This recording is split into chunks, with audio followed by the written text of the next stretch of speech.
1절부터 16절까지 다 함께 한 목소리 있습니다.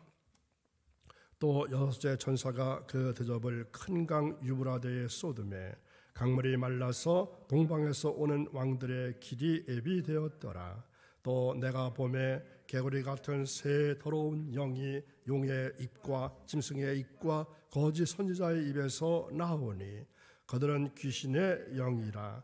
이적을 행하여 온 천하 왕들에게 가서 하나님 곧 전능하신 이의 큰 날에 있을 전쟁을 위하여 그들을 모으더라. 보라, 내가 도둑같이 오리니 누구든지 깨어 자기 옷을 지켜 벌거벗고 다니지 아니하며 자기의 부끄러움을 보이지 아니하는 자는 복이 있도다. 새 영이 히브리어로 아마겟돈이라 하는 것으로 왕들을 모으더라. 아멘. 오늘도 새벽을 깨우신 사랑하는 여러분, 우리가 믿는 기독교를 광고하는 최고의 방법이 있습니다. 무엇이라 생각하시나요? 예수 믿는 내가 경건한 삶을 살아가는 것입니다. 여러분들이 경건한 삶을 사셔서 예수님을 자랑하시고 또 광고하시는 여러분의 신앙삶이 오늘도 이어지기를 간절히 축원합니다. 오늘 말씀의 제목은 아마겟돈 전쟁, 아마겟돈 전쟁입니다. 인류의 역사를 살펴볼 것 같으면 전쟁사라 이렇게 말해도 과언이 아닐 것입니다. 가인이 그의 동생 아벨을 쳐 죽음으로 인류 최초의 살인자가 된 이후에 인간들은 쉴 사이 없이 크고 작은 싸움을 벌여서 이 잔혹한 살상 행위를 서슴없이 자행하고 있습니다.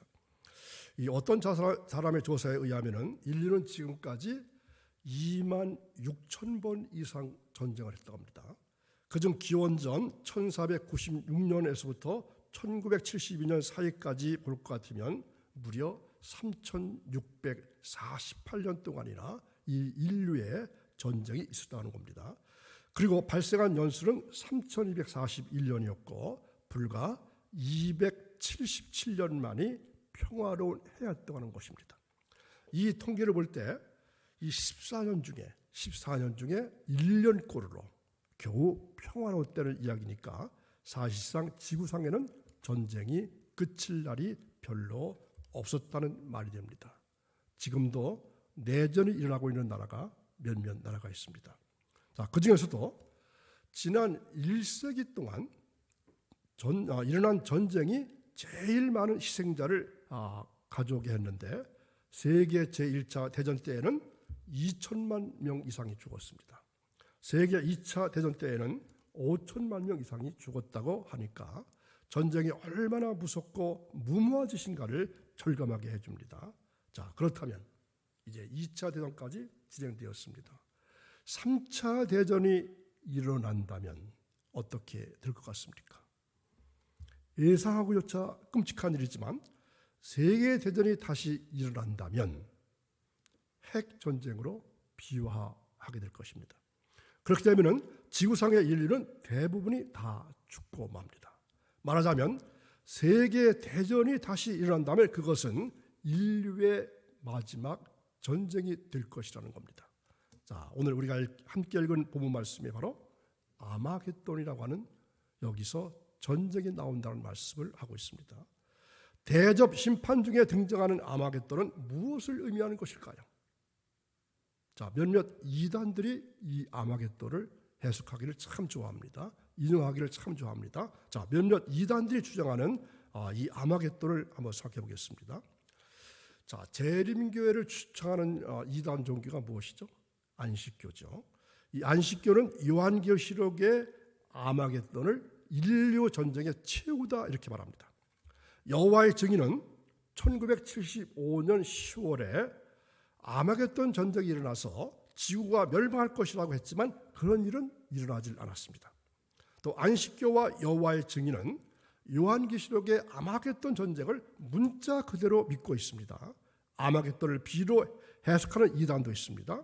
정명석이라는 사람의 기독교 복음 선교회는 아마겟돈 전쟁을 문자적으로 풀어서는 해답을 얻지 못한다 이렇게 주장하기도 합니다. 신천지 예수교 증거장막성전, 신천지 역시 아마겟돈을 비유로 풀고 있습니다. 특히 신천지는 정통교회를 가리켜서 뭐라고 부르냐면 바벨론 교회다 이렇게 부릅니다. 아마겟돈 전쟁은 자신들과 신천지와 바벨론 교회인 정통교회와 사이에 벌어지는 교리다툼을 의미한다고 이 신천지에서는 주장하고 있습니다. 그러니까 신천지가 이 대적하고 있는 가장 중요한 집단은 어디를 말합니까? 정통교회를 말하는 것입니다. 그렇다면 아마겟돈에 대한 우리 정통교회의 해석은 무엇일까요? 자, 지금부터 귀담아 보시기 바랍니다. 자, 먼저 16절을 다시 보겠습니다. 새 영이 시브리어로 아마겟돈이라 하는 곳으로 왕들을 모으더라. 자, 이 아마겟돈이라는 말은 성경에 오직 여기에서만 16장에서만 등장하는 말입니다. 아마겟돈은 무엇을 말할까요? 땅의 이름입니다. 즉 지명입니다. 아마겟돈은 시브리어로 할마겟돈 이렇게 말하기도 하고 그 뜻은 무기또산 이렇게 말합니다. 자, 사진 한번 보겠습니다. 두 장 있는데 먼저 1번 보여주십시오. 자, 저기가 무기또산입니다. 현재입니다. 뭐 산같이 보입니까? 이 무기또산은 팔레스틴 땅의 예루살렘에서부터 약 130km 북쪽입니다. 이 하이파라는 곳에서 35km 남쪽에 위치한 약 21m 정도의 높이를 가지고 있는 대체로 나지막한 산입니다.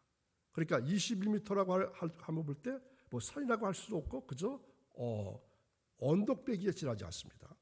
그렇지만 솔로몬 시대에는 제2의 도시라고 할 만큼 아주 중요한 옛 도시 자리입니다. 이것은 주전 4000년부터 시리아에서 애굽으로 왕래하는 통로였고 낙타들의 식수 때문에 반드시 이것을 통과해야 하는 전략적 요충지였습니다. 그러므로 북쪽의 아수르, 바벨론, 페르시아나 남쪽의 애굽이 원정을 갈 때에는 이 무기또는 언제나 중요한 전쟁터였습니다. 이것은 기원전에도 20회 이상 도시가 세워졌다고 하고 옛날부터 전쟁의 상징처럼 여겨왔습니다. 자, 그 증거가 있습니다. 이 구약 성경을 보면은 이곳에서 드보라와 바락이 야빈의 군대 장관 시스라를 멸했습니다. 사사기에 나옵니다. 유다 왕 아이샤가 에우에 의해서 이곳에서 제거되었습니다. 열왕기하 9장에 나옵니다. 요시야 왕이 애국과 용감히 싸우다가 전사했던 곳이 바로 이곳입니다. 열왕기하 23장에 나옵니다.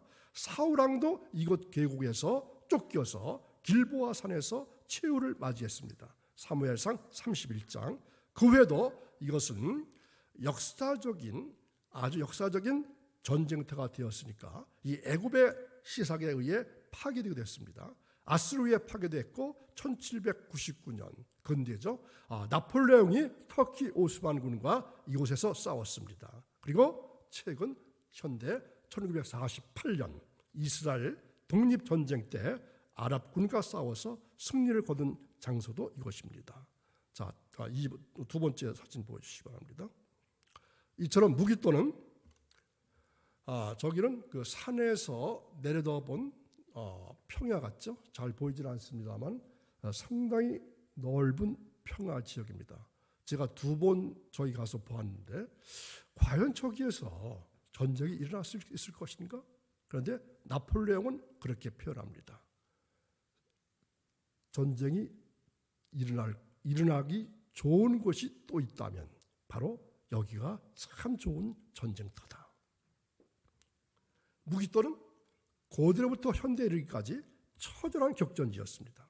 이 바벨론의 느부갓네살 왕으로부터 프랑스 황제 나폴레옹에 이르기까지 온갖 이방 정복자들의 말발걸 아래 짓밟힌 슬픔과 비애의 장소로 알려지고 있습니다. 그래서 이스라엘 사람들에게 있어서 이 무기또라고 하는 곳은 치열한 전쟁의 대명사로 인식되어 왔습니다. 자, 그런데 하나님은 천사를 통해서 요한에게 무기토산, 즉 아마겟돈 전쟁의 환상을 보여주셨습니다. 그렇다고 해서 이것을 제3차 세계대전과 핵전쟁과 같은 실제 전쟁으로 이해하는 것은 바람직하지 않습니다. 요한계시록 16장을 읽어보면 용과 짐승과 거짓 선지자가 등장합니다. 자, 이들의 목적은 무엇입니까? 하나님의 백성을 미혹하고 핍박해서 예수 그리스도를 믿는 신앙을 포기하게 만드는 것, 이것이 사탄의 최후 방법, 계속 이루어지는 방법입니다. 특히 사도 요한과 함께 신앙생활했던 소아시아 7교회 성도들은 이 로마 지구로부터 아주 엄청난 핍박을 받았던 그러한 교회입니다. 그래서 믿음을 지킨다고 하는 것이 어떤 의미인지 그들은 너무나도 잘 알고 있었습니다. 그러나 이 믿음의 선한 싸움이 언제 끝날지 모르고 예수님의 재림에 대한 소망도 점점 희미해져 가고 있습니다. 그때 하나님은 요한에게 환상을 통해서 말씀해 주셨습니다. 믿음의 선한 싸움, 영적 전쟁에서 끝이 반드시 있을 것이라고 말씀하십니다. 그러므로 아마겟돈 전쟁은 믿음을 지키기 위해서 치열하게 믿음의 선한 싸움에 나선 성도들과 신앙을 무너뜨리려고 하는 악의 세력과 영적 전쟁을 의미한다, 이렇게 보아야 합니다. 이것이 정통교회가 해석하고 있는 아마겟돈 전쟁입니다. 그래서 이 아마겟돈 전쟁은 믿음에 관한 말씀이지 세계대전이나 또는 핵전쟁에 관한 말씀이 아니라는 것을 말합니다. 이 아마겟돈 같은 치열한 영적 전쟁도 예수님께서 다시는 오시는 그날 신앙을 포기하지 않고 믿음의 선한 싸움을 끝까지 싸운 모든 그리스도인의 승리로 끝나게 될 것입니다.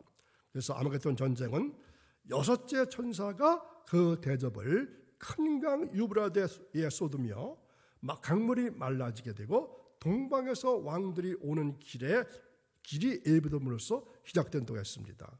자, 유브라데 강은 에덴 동산의 몇 번째 강입니까? 4번째 강입니다. 인류 4대 문명의 발상지기도 합니다. 자, 유브라데 강의 오늘 위치는 어딜까요? 바로 이라크라는 나라입니다. 이라크야말로 에덴 동산이 창조되었던 성지입니다.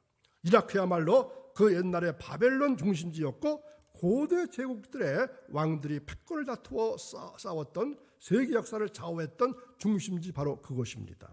자, 유브라데 강과 티그리스 강이 흘러서 합류되는 곳이 어디입니까? 바로 페르시아만, 걸프만이 되는 곳입니다. 이 두 강 유역에서 메소포타미아 문명이 발달했습니다. 그 후에 이것은 아수르와 바벨론은 이라크, 페르시아는 이란 제국들과 고대 세계를 지배했던 정복자들이 자리 잡고 있던 지역입니다. 하나님은 이 지역에 살고 있던 누구를 불러냈습니까? 바로 아브라함이 이 지역에 살고 있었는데 아브라함을 불러내셔서 강을 건너서 가나안 땅으로 이주하게 하셨습니다. 그러고 보면은 이것은 하나님 최초 문화와 인류의 타락 문화가 발생한 곳이기도 하고 하나님의 구성 역사의 출발점이 되는 곳이기도 합니다. 그러니까 이 지역으로 볼 것 같으면 얼마나 중요한 지역입니까? 성경에도 그렇고 또 현재도 그렇습니다. 자, 유브라데 강이 항상 이스라엘 경계가 아니었고 아마겟돈이 무기토산이 자주 이스라엘이 이방을 물리치는 것이 아닙니다. 유브라데 강은 요한 시대의 배경을 감안해 본다면 오히려 로마 제국의 경계로 보는 것이 자연스럽고 아마겟돈은 역사 전체를 볼 때 단순히 전쟁의 격전지로 보는 것이 자연스럽습니다. 따라서 여러 정황으로 볼 때 아마겟돈 전쟁은 로마 제국과 동방 국가들의 전쟁에 상징하는 적그리스도의 나라와 세상 열국들 간의 전쟁, 곧 불신 군대들끼리의 전쟁을 보는 것이 자연스럽습니다. 이 전쟁은 불신 세상의 전면적인 전쟁으로 보는 것이 옳다고 봅니다. 그래서 교회사 2000년 동안 교회 안에는 끊임없는 가짜 교리를 전파하는 거짓 선지자, 더러운 영들이 속출해 있고 앞으로도 쏟아 나올 것입니다. 혹시 우리 교회 안에도 거짓 영이 영을 전파하는 거짓 선지자들이 있을지 모릅니다. 그러니까 주위에서 어떻게 하라고요? 어제 말씀 들으신 것처럼 영 분별의 은사를 가져야 합니다.